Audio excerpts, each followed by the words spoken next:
पेश है मेरी मौत की कहानी। लेकिन घबराइए मत, असल में ये एक मजेदार कहानी है। और सच कहूं तो ये मेरी कहानी है ही नहीं, ये एक लड़की की कहानी है जिसका नाम है रपुंज़ल। और इसकी शुरुआत होती है सूरज से। एक समय की बात है, सूरज की किरणों से एक छोटी सी बूंद स्वर्ग से गिर पड़ी और इस छोटी सी बूंद से निकला एक जादुई सुनहरा फूल। उसकी खासियत ये थी कि वो किसी भी मरीज या जख्मी को ठीक कर सकता था। ओह, उस बुढ़िया को देख रहे हो? उसे याद रखना, वो इस कहानी का बहुत खास हिस्सा है। तो हजारों साल बीत गए और एक नदी के किनारे एक राज्य बस गया। उस राज्य के महाराज और महारानी को सारी प्रजा बहुत चाहती थी और महारानी वो मां बनने वाली थी, लेकिन बेचारी बीमार पड़ गई, बहुत ही बीमार। उनके पास ज्यादा समय नहीं था और ऐसे समय में लोग चाहते हैं कि कुछ चमत्कार हो जाए, और इस कहानी का चमत्कार वो जादुई फूल। मैंने कहा था ना वो बुढ़िया वापस आएगी। बात ये है कि ये औरत जिसका नाम है मदर गॉथल, इसने अपनी जवानी को हजारों साल तक बचाकर रखने के लिए उस फूल की जादुई खासियत को किसी के साथ नहीं बांटा, और अब बस उसे एक जादुई मंत्र गाना था। खुल जाओ, फूल खिल जाओ, अपनी जादुई शक्ति दिखाओ। बीत गए जो पल उन्हें वापस ले आओ, वापस ले आओ। समझ गए ना? फूल को मंत्र सुनाती और जवान हो जाती। डर लगा?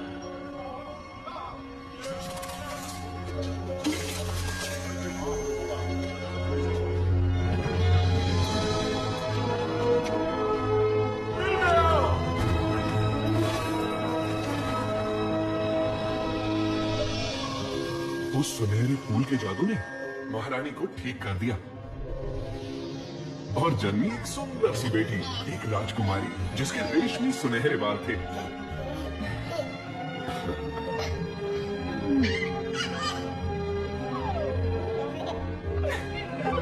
जानते हो ये बच्ची कौन है? ये है रपुंज़ल। उसके जन्मदिन के मौके पर महाराज और महारानी ने आसमान में एक कंदील छोड़ा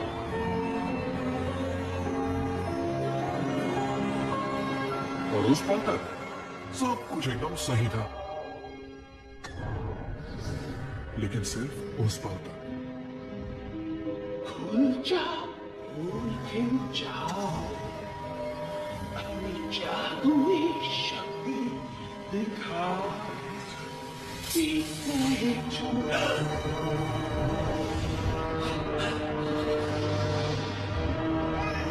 गॉथल बहन में घुस आई, बच्चे को चुराकर निकल पड़ी और गायब। उस राज्य के सभी लोगों ने राजकुमारी को बहुत ढूंढा, लेकिन वो नहीं मिली, क्योंकि दूर घने जंगल में एक गुप्त मीनार में गॉथल उसे अपनी बेटी की तरह पाल रही थी।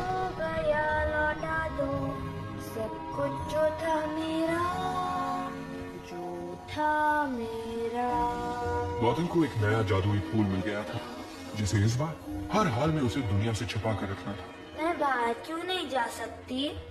बाहर की दुनिया बहुत ही खतरनाक है, जहाँ लोग सिर्फ अपने ही बारे में सोचते हैं। तुम यहीं रहोगी, जहाँ तुम्हें कोई खतरा नहीं। समझी मेरी नन्ही कली? हाँ माँ।